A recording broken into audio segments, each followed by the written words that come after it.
from the oldest city in the USA, St. Augustine Tonight, with our guests, Jennifer Jordan, Brittany Alphonso, and our musical guest, Salt and Pine. And your host, Jorge Rivera.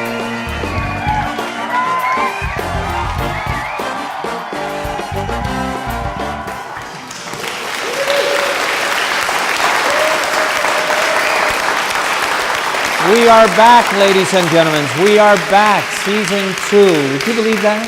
Season number 2. Season number 1 was so much fun. So many great musicians. Oh, I even grew a beard. It's been that long. It's like having a chia pet. You know, you water it and it keeps growing. You just have to groom it. And so it's been that long. It was June when we finished our first season. Now, so much has happened in the world since we left. Oh my Lord. We want to start with sending all our prayers and our love to the people in Texas, to the people in Florida, to the people in the Caribbean, the island of Puerto Rico. That is my roots on my mother's side. And so it's very heartbreaking to see what Mother Nature can do when it's angry. Yes, it's unbelievable. We had here in St. Augustine, 2 hurricanes in 11 months? Are you kidding me? I mean, I think there's people in Africa who make them. You know, the little box of wind, they put it right there on the coast and they send it out and it just gets stronger and stronger and stronger. So that for us has been really the challenge since we left. The NFL, our new president, was still trying to get used to him. Very interesting man, as they would say in Russia. But I wanted to say that I'm so happy you're here, and I'm so happy that so many people have been emailing me and they're saying, yes, yes, yes, a second season. So here we are. We are at the Lightner Museum, please. This here is, you know, I feel like I'm in, I had the opportunity when I was in Russia. I had some architect friends, and one of my friends was working in the amber room of Catherine the Great. They were restoring it. And of course, in the war, you know, a lot of things were lost. We're still looking for them. But they were restoring the amber room. Whenever I walk into this museum, it just reminds me of that. It has that palatial feel, and we love it. We want to thank the Lightner from the bottom of our hearts for allowing us to do our first show. Truly, this was going to be our second show. But of course, we had Irma. And, you know, an angry woman is an angry woman, okay? So we said, okay, we'll do show number 2. We'll do it here. And they were so kind of said, of course. And they were cleaning up themselves. A lot of the people in our community were affected tremendously by this hurricane again. And so we canceled that first show for a lot of reasons. It affected me, it affected Lightner, it affected some of our guests of that first show. So we apologize if anyone was trying to get here on the 20th of September instead of today, the 27th. So, as you all know, I love gadgets and I love things. And I was seeing that now what they're putting up in space are these satellites that are the size of a shoebox. And they shoot them in these rockets and they circle the Earth. There's about 200 of them already. And what they're doing is they're taking pictures of the Earth. They're imaging the whole planet. So you can actually see what a forest fire did, the before-after pictures. You can see all this really cool stuff. And this company, I think they're called the Disruptors, are making these little shoebox satellites that they're shooting almost once a week with different rockets. And it's in order to have this full image of the planet. And I thought it was amazing. I see all this technology. During the hurricane, if you know Elon Musk, the guy who did the electric cars, he was so cool. So many people had bought the car. And so what he did from his center, I think he's like Batman, he lives in a cave, he went ahead and from his place of work, all these cars in the country, but specifically the ones in Florida that were affected by the hurricane, he pushed the button And what it allowed was for these cars to run further on their batteries. So if you got 200 miles, now you could do 250. Now the reason they do this is because most people who buy the car get the package is, you pay this much, you can go with that battery 200 miles. You pay this much, you can go with the battery 300 miles, and you pay probably $11,000 more. Well, for 1 month, for all those people who only had 200, he gave them the extra for free for a month. And all he had to do was push a button out in California, and all these cars redid their software, and suddenly people could go further. Because remember, after the storm, gasoline was very difficult to get. So technology is the future. But if you want to talk about the past, some people are looking for the jewels, since we're here, the jewels of bad King John, who lived around 1216, all right, about 800 years ago. Well, when he was running away, the tide came in through a place they call the Wash in England. And the sea, in this watery place full of mud and marsh, took the jewels. He was carrying his treasure with him. And people now are looking for those jewels. And there's one guy who says, I know where they are. And so everyone in England now is buzzing over this news, whether this guy is for real or he's for not, okay? So in our show today, I'm sorry, I don't have jewels for any of you, okay? But we do have water, yes. And so, our guests for our show, let's give a hand for the guests. We have Jennifer Jordan, and she's involved with the Lightner Museum. We have Brittany Alphonso, St Augustine Fashion Week. I hope he says I look good. Eh? That's all I'm looking for. You look good. You look good. You pass. And our musical guest, Salt and Pine. So we're going to go after these messages. So when we come back, we're just going to give you a sample of Salt and Pine. We'll be back after these messages.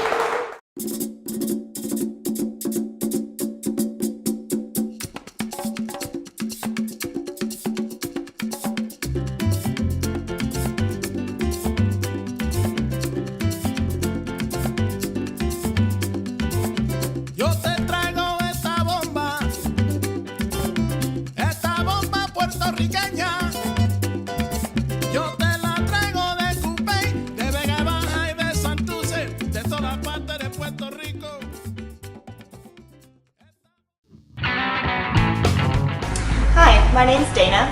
I own Sweet City Cupcakes, and we're located at 233 West King Street. We specialize in custom cakes and cupcakes. We use fresh and local ingredients and bake fresh daily.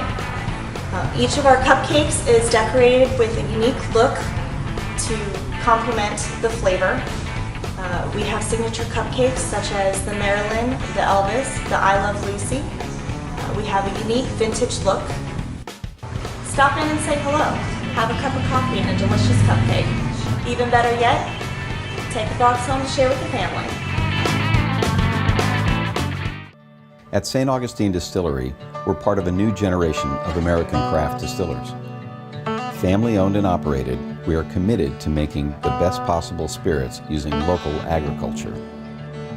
Our distillers make everything by hand, from mashing and blending to distilling and tasting each and every batch. We distill and bottle everything we sell, making sure that the spirits are just right before barreling and aging. Bottled by real people, we love showing our guests not only what we do, but why we do it. We're passionate about educating our guests to not only what goes into each bottle, but how to make the best possible cocktails. We love St. Augustine, and thanks to your purchases, we're able to give back to the community and help local organizations each and every day. Thank you for your support. Thank you for your support. Thank you for your support. St. Augustine Distillery, handmade with pride in the nation's oldest city.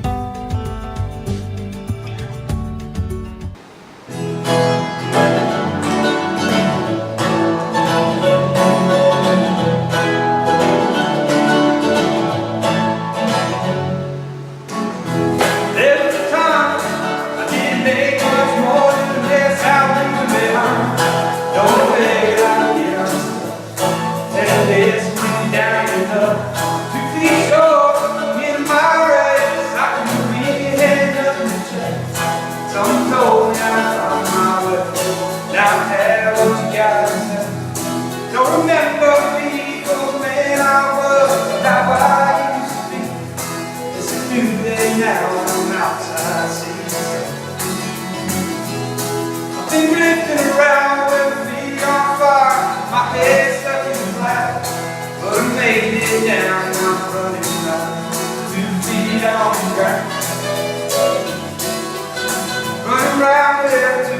feet on the ground. Run around and around and around and around. Run around with 2 feet on the ground.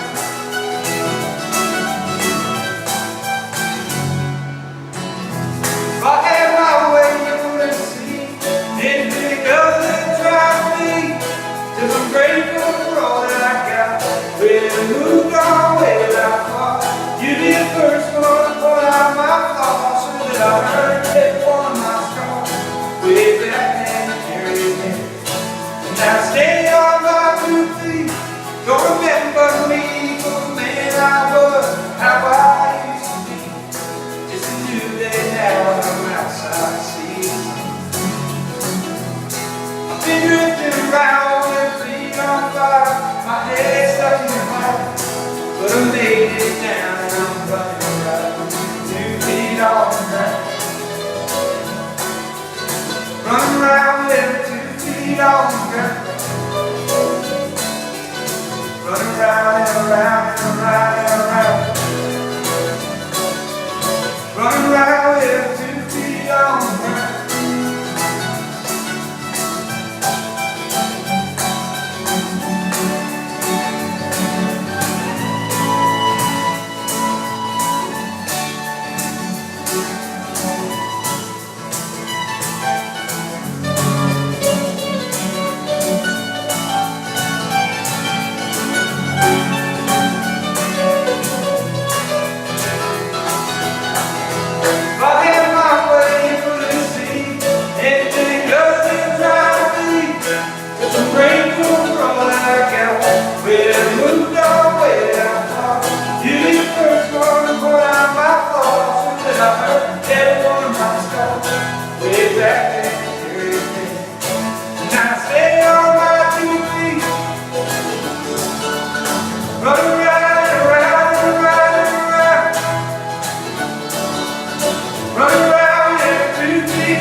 In any industry, the best-known product is the one most frequently purchased.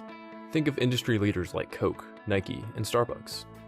It's true in real estate too. The most successful realtors have strong personal brands. In fact, branding is especially important in the real estate industry. The National Association of Realtors tells us that reputation is the most important factor when choosing an agent, and another word for reputation is brand. It's not who you know, it's who knows you. US One Computer Works has been serving St. Augustine since 2002. We make repairs on all makes. Is your computer slowing down because of malware and viruses? Bring it to us, and if you can't come to us, we'll come to you. Do you need a wireless network at your business? Problems with your routers? Call US One Computers. We're ready for the task.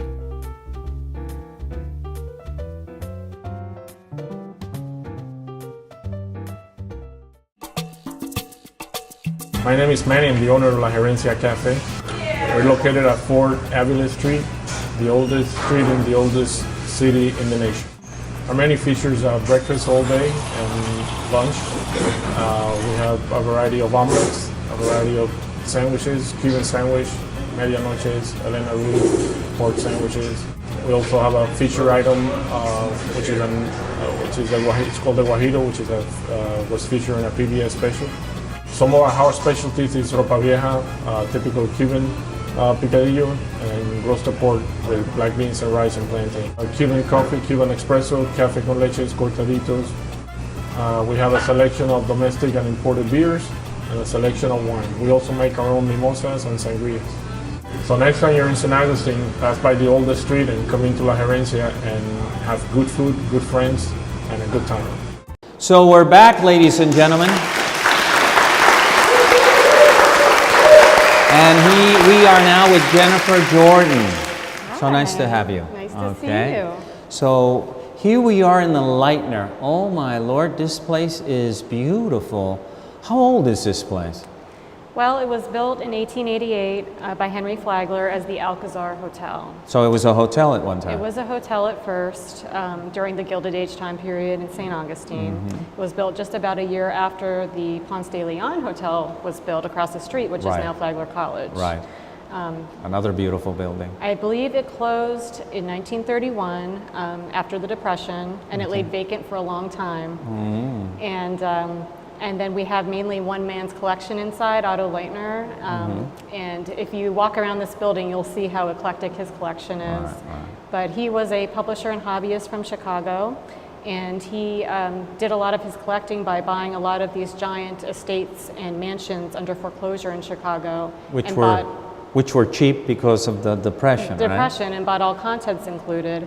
And he collected a lot of that time period furniture and artwork that people really didn't want to buy at that time, because it would be like us buying furniture from the 1980s. You know, nobody wants to do that. So he collected all that at the time. And his health went bad, and in 1944, his doctor asked him to go to St. Augustine to recover because we had nicer weather here. And at the time, the Ponce de Leon was still open as a hotel, so he stayed there, you know, which is Flagler College now. And this whole building from the front, from King Street all the way back to Bridge Street, was vacant. Wow. And so he offered to purchase the entire building for $150,000 and moved his entire contents of his collection here. And just 2 short years later, he passed away, and he's in our courtyard now. So he's buried here? He's buried here. Wow. We see him every day. And since then, we're a nonprofit museum, and we rely on admission sales and events and donations. And how long have you been a museum then? We've been a museum since 1946. Wow, so it's going to be 70 years now. Yes, it's going to be our 70th anniversary coming up in January. So 70 years. Are you guys planning a big party? We are. It'll be the 130th anniversary of the Alcazar Hotel and the 70th of the Lightner Museum.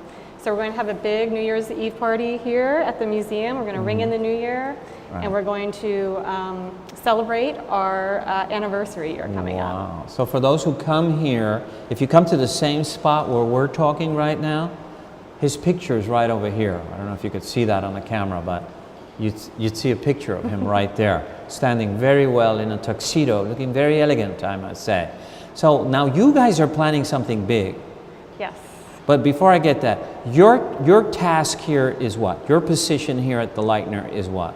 What is your title? I run communications for the museum. That's my main position. Okay. But I'm also managing the Dressing Down exhibition that's coming. All right. And you work very close with the director. Yes.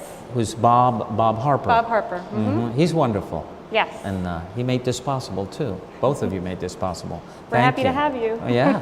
But so the Downtown Abbey, that is such a huge series. It's won so many awards.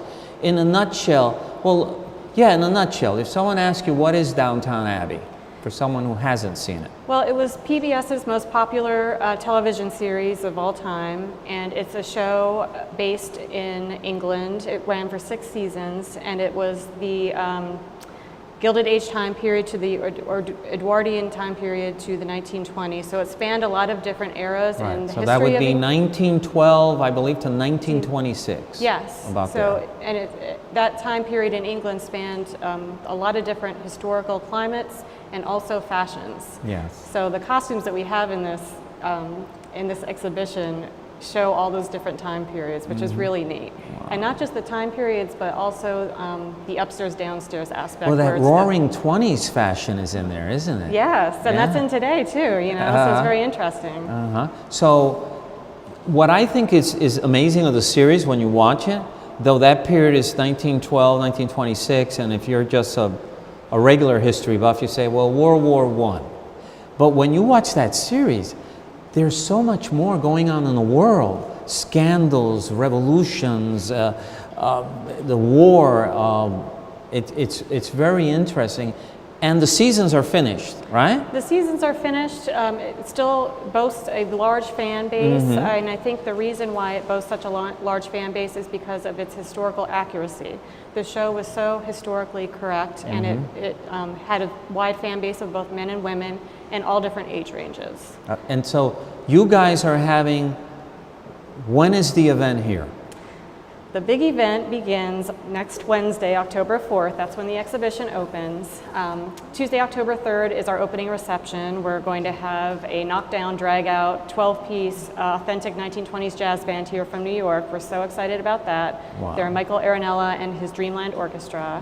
We'll have Jessica Fellows here, who's the author of all the companion books to Downton Abbey and the niece of the show's producer. And so we're going to have a big party October 3rd, the evening of that, and then October 4th we'll welcome the public in for the first day of the exhibition. Wow. And what other events do you have around town?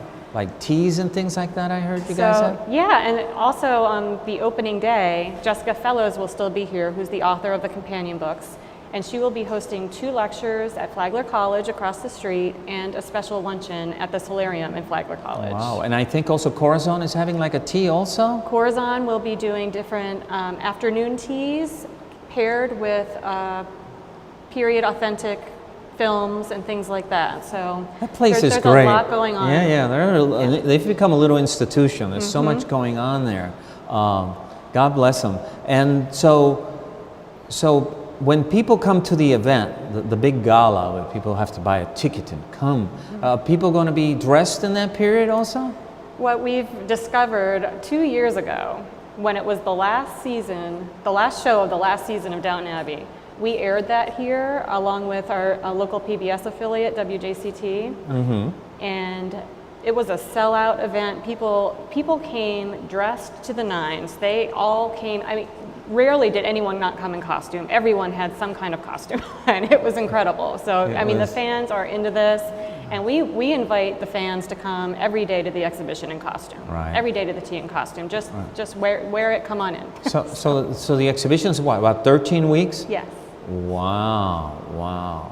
But if someone told you, if you were somewhere traveling and someone came up to you and said, okay, if I'm in Amsterdam and at the Van Gogh Museum and I ask the stupid question, what is the Van Gogh Museum all about? The person would say, Van Gogh, yeah? But if someone said to you, what's the Lightner Museum all about?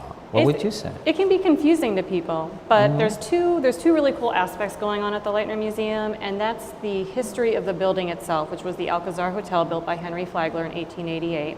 So when you're walking around the building, you can see portions of the building that are still like they were just when it was the hotel, like the spas. There's different stations set up that show you where the gymnasiums were and the saunas and all those things. Where the old swimming pool was, the world's largest indoor swimming pool at the time, where the restaurant is now.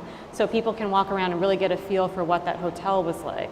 Mixed with mainly one man's collection, which was Otto Lightner's, which you'll see when you walk around is extremely eclectic. He was what some people would call one of your first hoarders, where he collected everything.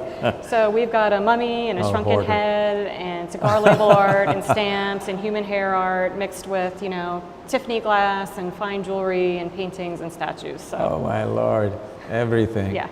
If we could only have a conversation with Mr. Lightner. We have something for everyone. Now, for you working in a place like this, what do you think is your biggest challenge? A small staff. We have this huge building, and everybody thinks that we have, you know, a lot of money and all this, and it's really... You're Downton Abbey with all the butlers and the maids and everything. Yeah. But we're a nonprofit museum, and we really rely on admission sales through the front door and donations, and we have a little itty-bitty staff and a much larger volunteer base. Thank goodness for that. You know, we really couldn't open our doors without our volunteers. Right. But so finding volunteers is a challenge always, I guess. Not right now. We're doing a great job getting volunteers because everybody's so excited about this exhibit coming up. Yeah, clear. All right. And your most rewarding thing of working at the Lightner in your position? Being able to leave a place better than I found it and feeling so satisfied with helping not just the museum, but leaving it better and just the community benefiting overall. Because we're not just keeping this in our doors. We expect the entire community to benefit from this project. The hotels, the restaurants, the shops. Well, I move a lot around town, and when they talk about Lightner, your name and Bob's name always come out like, wow, look at all the things they're doing here. And also I was here at a Roaring 20s party, the Gatsby, the Great Gatsby. That was amazing. I walked into that. I had not been to a party beating with that kind of beat since my early days in New York in the disco days. That's great. I mean, it was like, oh my Lord, this is a party. This is not people this is a buzz in there. It was amazing. Well, I want to thank you for all you do, and I'm all excited about this Abbey thing, because I'll be here also covering some of it. And we want to give her a hand.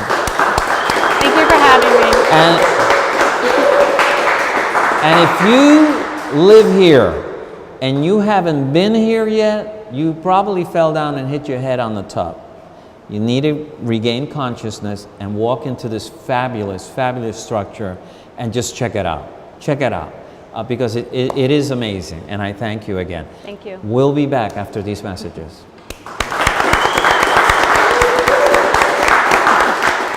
At Martinez & Associates, we can help you with many things. Number one is income for life throughout your retirement, which is very important. Number two would be Medicare choices, which are very confusing. Number three is a legacy for your loved ones. And finally, keeping you independent throughout retirement. My name is Tuli Martinez. Call this number. Y hablamos español.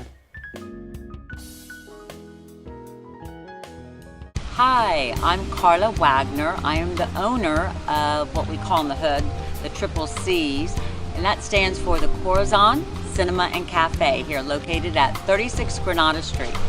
And how many theaters you got in that lovely place? Oh, you haven't been to the Corazon? You need to come on out and see. Come on out. This is one, and this is Theater 2. Last but not least, Theater 3. So what kind of movies do you run here? Oh, we have a variety of different movies. We have classical, foreign, documentaries, you name it, we carry it. We're an art house, so we have a lot of different movies. That's right, you're an art house. Well, I gotta say, I like the way Triple C rolls. So, you can come here to socialize, you can come here for a great film, or you can come here and have a bite to eat too. So come and see us. Salud. Salud. I like this place. Oh, and by the way, we have a value commodity, and that's lots of parking.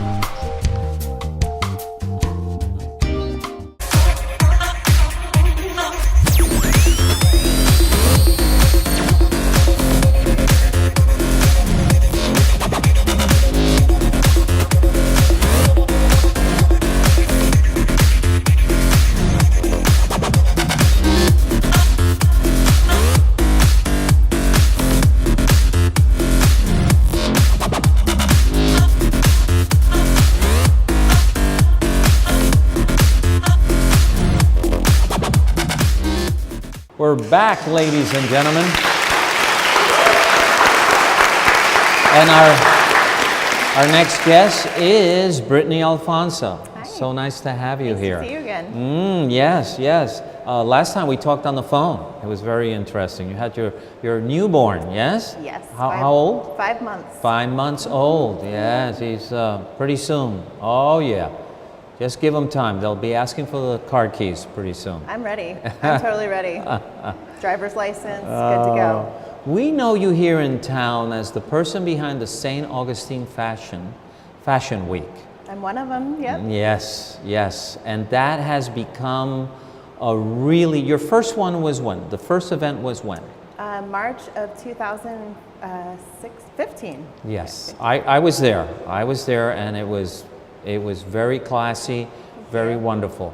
And when people ask you, what is the St. Augustine Fashion Week? And you have to, in a nutshell, kind of say, well, this is what the concept is. What do you say to them? Well, it's many artists getting together, walking a platform, showing off their latest collections. Now, if someone asks you, did you study fashion? No. How did you get involved with fashion? Well, a children's clothing wear designer by trade. Okay. Yeah. And your brand is called? Banana Bread Baby. How did you start that?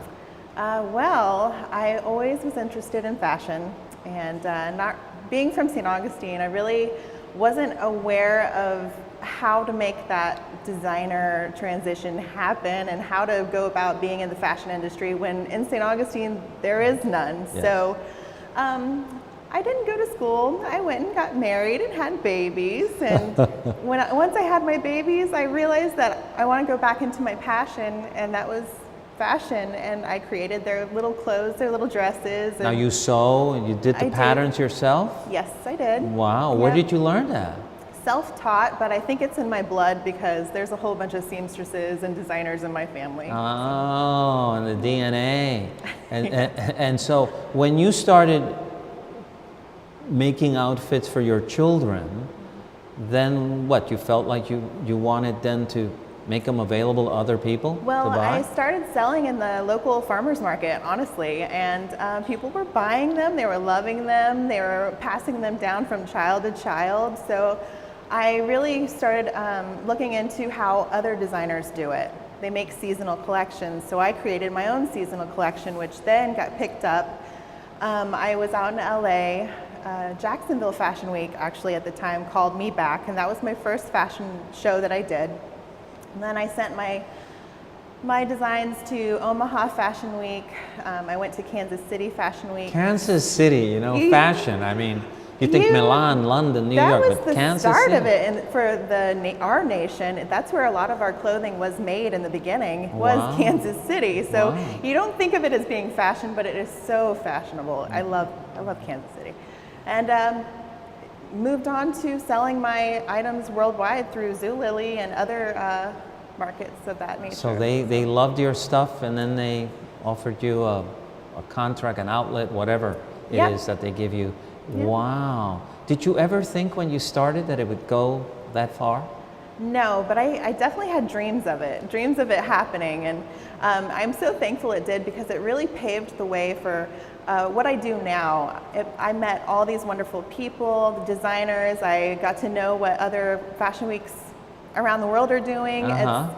And just knowing that it's possible. So you're part of a network now, and you know what's happening here, what's happening there. Yeah, kind of an underground designer network a little bit. Did you know as a little girl that you liked that whole fashion thing? I did, yeah. When I was little, I wanted nothing but fashion and design. Fashion and design. Did you drive your mom crazy in the stores? Yes, I did.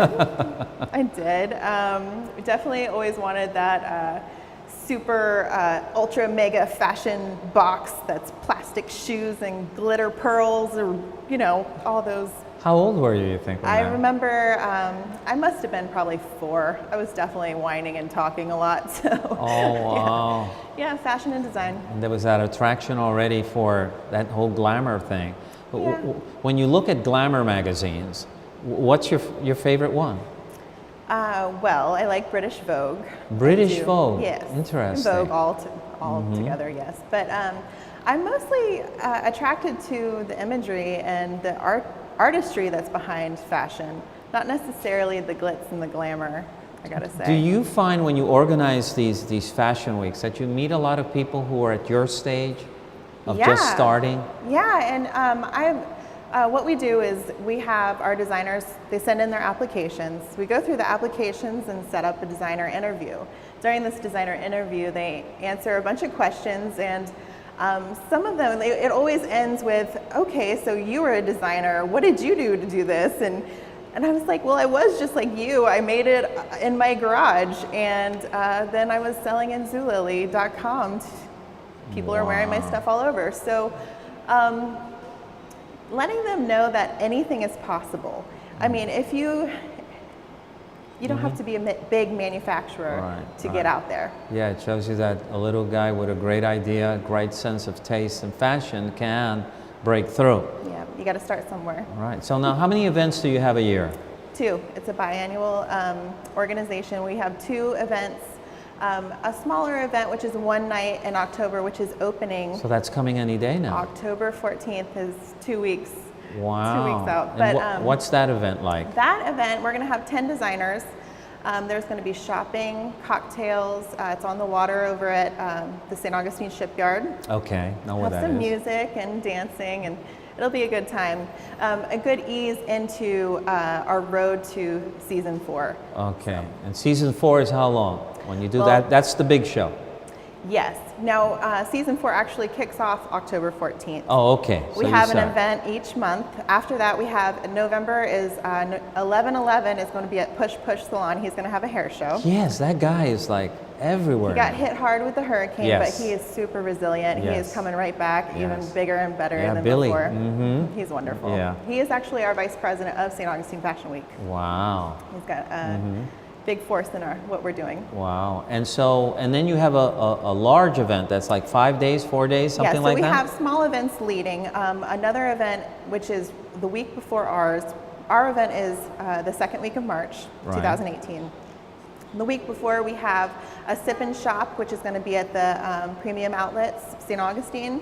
So they're jumping in on it too, which it's pretty fun to have that connection with our little fashion designers, with the big names, big labels. Wow. So that's pretty fun. Wow. And then in that larger event you have, so you have people that come from everywhere bringing their, is this all ages from children to adults? It's open. All applications are open. Swimsuits, all that kind of thing. Yep. Wow, wow. Yeah, we have designers coming from LA, New York, North Carolina, Atlanta. Unbelievable. South Florida. I hope to see some more South Florida come up because they're pretty amazing. It's happening so fast. Yeah, and that's, when you think from that event in 2015, 2018, all these, it's snowballing in a positive way. It's great, yeah. It's something that was really needed in this area, honestly. And it's not just for the designers. This is for all area hair and makeup artists. I mean, everybody goes and gets their hair and makeup. That's where Push Push comes in. Their thing is hair. They are doing amazing hair art, is what I like to call it. And we want to show off them. We have wonderful restaurants. We can share our restaurants. Everybody really comes together and shows off what they do best. Wow. So where do you see this show 5 years down the road? I see us as an actual event of St. Augustine. St. Augustine known for this fashion event. People coming from all over to shop our designers, to find the next big designer. Like New York Fashion Week. Yeah. Yeah. Yeah, I want everybody involved. I want everybody to jump in and show us what we're made of. Awesome, awesome. Well, I think that is amazing. We thank you for bringing this to us, because I think St. Augustine is, I've been here 12 years, and I've just seen it get so classy, so classy. Well, there's the St. Augustine Tonight Show now, you know. But all I'm saying is that all these great things are happening in this town. Even after we've been battered with 2 hurricanes, we dig out and we keep moving forward. Keep going. And it's people like you that, you know, we need to keep that fire going. And I thank you so much. Oh, thanks. So much. Appreciate that. When we come back, we're coming with some music, so don't you go anywhere.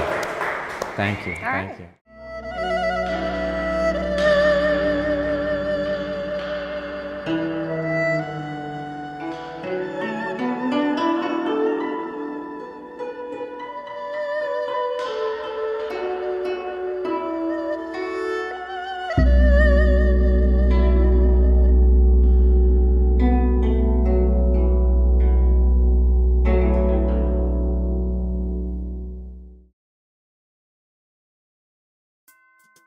Our ingredients are mostly natural. It's palm oil, coconut oil, olive oil.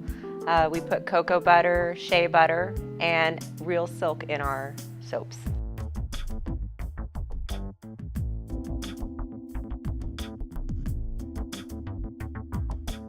Also, it's something that's pleasing to the eye and you enjoy using it. Come visit us at Antoinette's Bathhouse.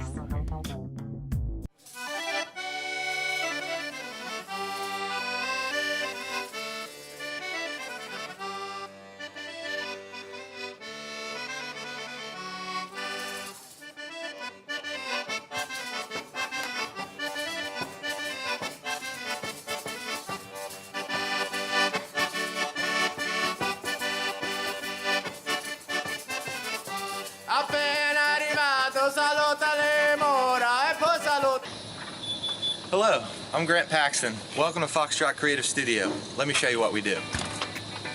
We've been in business for 3 years now. We can create different graphics for you, ads, mailers, flyers, business cards, logos, and even websites. And we're also a printing company as well. So we can create for you the design you need and then the final product. We can usually get you with a design, we can get you a brand new business card in less than 2 days. We're back, ladies and gentlemen. We're back. I promised I was going to talk music, and I have with me Nolan Baker, and he's one of the members of the band Salt and Pine. Salt and Pine. Yes. What kind of, if we had to put your music in a genre, in a box, what would you call it? You know, it's probably safe to say we play folk music, but you know, it's not necessarily just that. I don't know. We pull from a lot of different stuff. Oh, is it? Now, when you think of the community where you grew up, what's home? What would be home? Well, St. Augustine's not too far from home. Okay. I grew up in Jacksonville. Okay. And always loved coming to St. Augustine. And I'll be honest, being in the Lightner Museum is kind of a cool thing. And, it is. It's an awesome place. It's an awesome place. So you grew up in Jacksonville, and now are you living here in St. Augustine? Absolutely. Mm-hmm. Absolutely. What do you like about the city? I mean, just look around, you know? Like, there's nothing plastic here. Everything is antiquated in a good way. You get a sense of history all around you. And, you know, aside from visually how cool St. Augustine is, the people in St. Augustine, there's a general friendliness, cooperativeness. Being a part of the music scene here is really special. So what instrument do you play in this group? Play guitar and I sing. Okay, and you sing. And how did the guitar become the instrument? Why are you not playing a tuba? That's the question. I should be playing the tuba. I'm going to be honest. It's a big mistake playing that guitar. I'm still trying to get the hang of it. So what is it about the guitar that you love so much? I like the guitar because that's how I write songs. Okay, so you think it's a great instrument to write songs then? I mean, absolutely. I regret not learning the piano at a young age. That might be helpful, but you know, you can sit with the guitar anywhere, especially if it's an acoustic guitar. You don't have to set up anything. Right. And for me, it's the easiest way for me to write. Who do you think was one of your influences as someone that you listened who played the guitar, or a group that was influential, that you love their music? You know, honestly, I love everything. I pull from all different kinds of music because I love so many different kinds of music. Like many people, I'm a big Beatles fan. Okay. I'm a big John Lennon fan. All right. But you know, I like country music. I like hip hop music. I grew up in the 90s, so 90s music, 80s and 90s. I mean, I still listen to that music, and it's always so fresh. It just has something about it. Yeah. I would say that if I had to pick a songwriter that really affected me, that I think, I don't know if it's a direct influence, but it's someone I would try to emulate. It's someone. His name is John Prine. He's a songwriter of notoriety. Anybody who loves songs, they've probably heard his songs, didn't know they were his songs. He's someone who I look up to tremendously. Now, when you write music. Yes. When you write a song, and let's say I have 10 of your songs and I look at them, do I find a common denominator? Do I say, he's melancholic, or he's always happy and the sky is blue and the girl is, you know? A lot of anger, you know? Huh? No, I'm just kidding. No. My songs are rage. No, Yeah. I will say, I do want to make it a mission, if I can, with music, to translate love. And love your neighbor, you know, love who you're with, love yourself. That's a reoccurring theme in a lot of our songs. And okay. Yeah. Who are the people in your band right now? Well, I'm very privileged to share this band with 3 other individuals. You saw 2 of them tonight. You know, I met Haley Thompson, who is our beautiful voice and in spirit vocalist.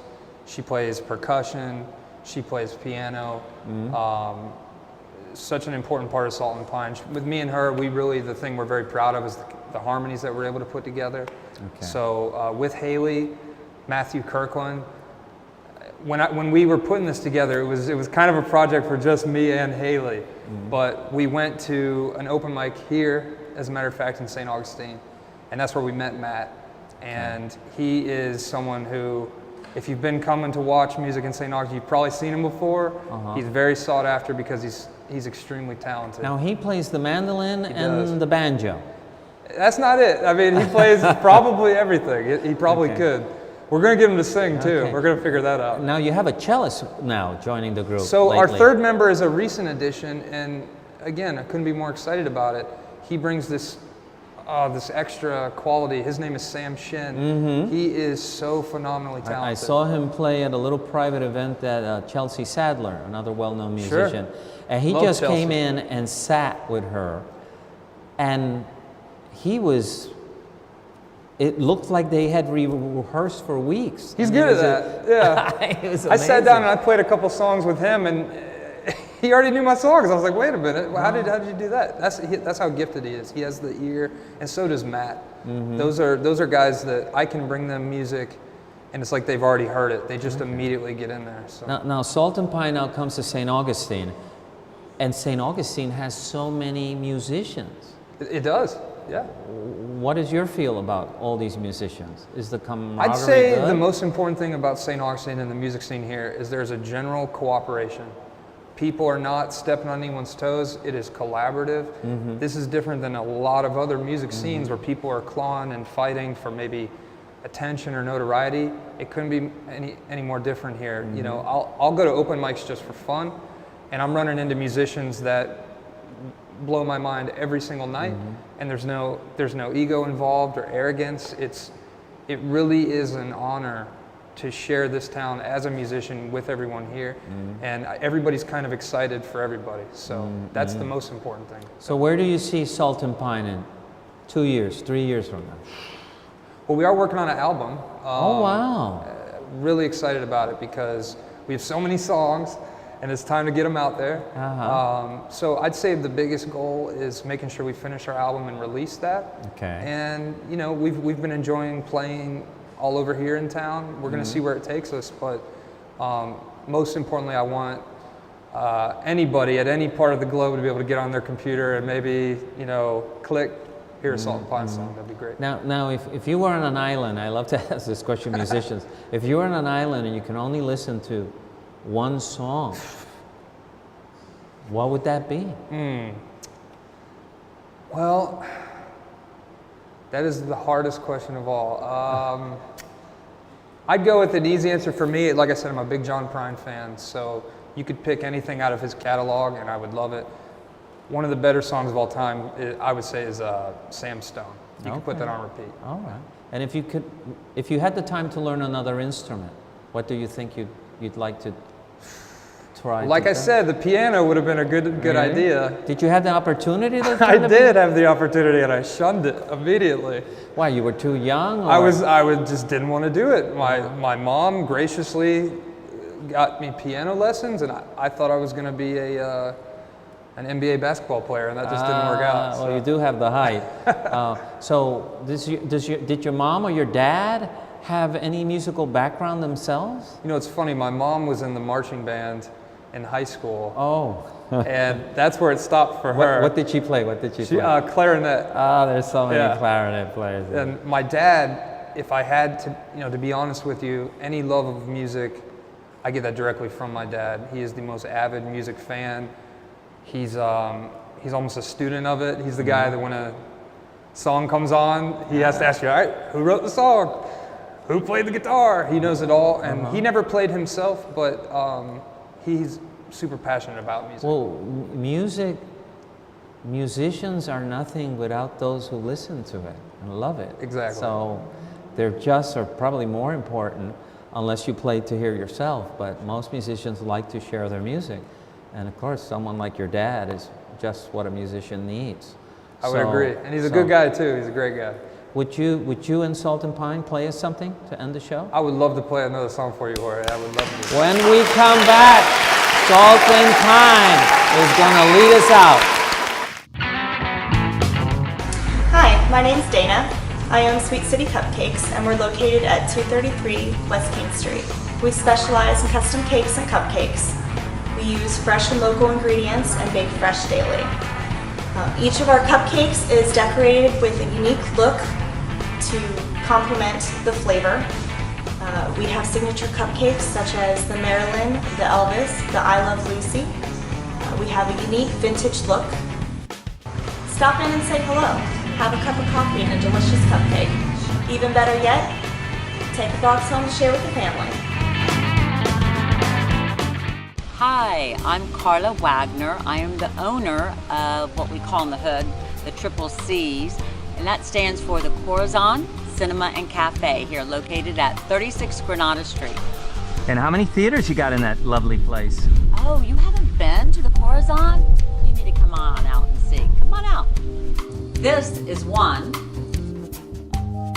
and this is Theater 2. Last but not least, Theater 3. So what kind of movies do you run here? Oh, we have a variety of different movies. We have classical, foreign, documentaries, you name it, we carry it. We're an art house, so we have a lot of different movies. That's right, you're an art house. Well, I gotta say, I like the way Triple C rolls. So, you can come here to socialize, you can come here for a great film, or you can come here and have a bite to eat too. So come and see us. Salud. Salud. I like this place. Oh, and by the way, we have a value commodity, and that's lots of parking.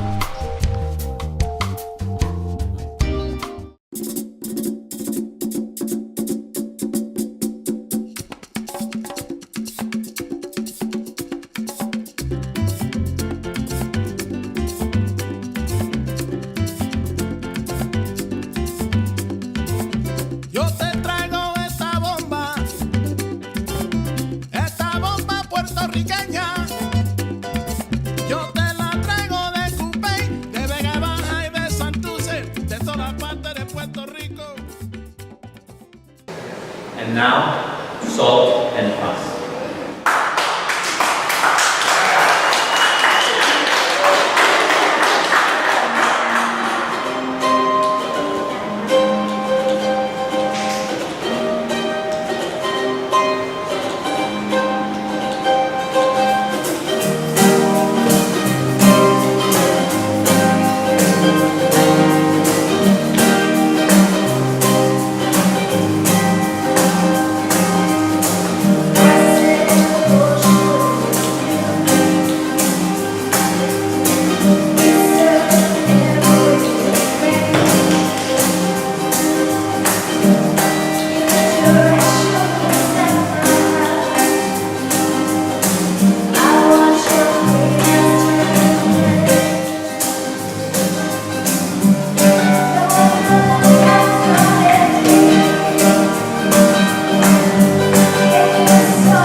our show for tonight. Please come back for our next show, which will be at the Lincolnville Museum and Cultural Center.